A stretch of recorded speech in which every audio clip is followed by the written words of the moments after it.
అహోరాత్ర భగవద్గీత పారాయణ చేశారు. అందరూ గట్టిగా ఒకసారి కరతాళ ధ్వని చేయండి.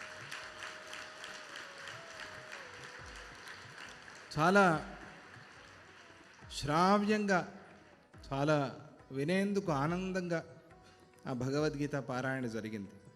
ప్రొద్దున బ్రాహ్మీ ముహూర్తంలో నేను కూడా వాళ్ళతో పాటుగా పారాయణ చేసుకున్నాను ఈరోజు భగవద్గీత. నిన్న 6 నుంచి ఈరోజు 6 వరకు అహోరాత్ర పారాయణ చేశారు వాళ్ళు. వారికి అందరికీ కూడా స్వామీజీ వారి ఆశీస్సులు.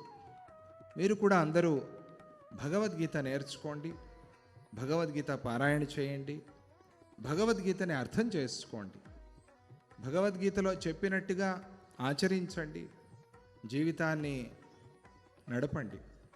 స్వామి యొక్క ఆశీస్సులకి పాత్రులవుతారు మీరంతా. మాకేం చెప్పలేదే అనేందుకు వీల్లేదు. అందరికీ భగవద్గీత, ప్రపంచంలో ఉన్న మానవాళికంతా కూడా భగవద్గీత. అటువంటి ఆ భగవద్గీతలో చెప్పినట్టుగా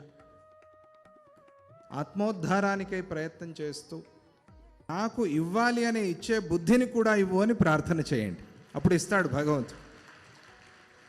నువ్వివ్వు నువ్వివ్వు నువ్వివ్వు అని చెప్పడం మాత్రమే కాకుండా నాకు ఇచ్చే బుద్ధిని కూడా ఇవ్వు అని ప్రార్థన చేసుకోండి. అప్పుడు భగవంతుడు తప్పకుండా ఇస్తాడు.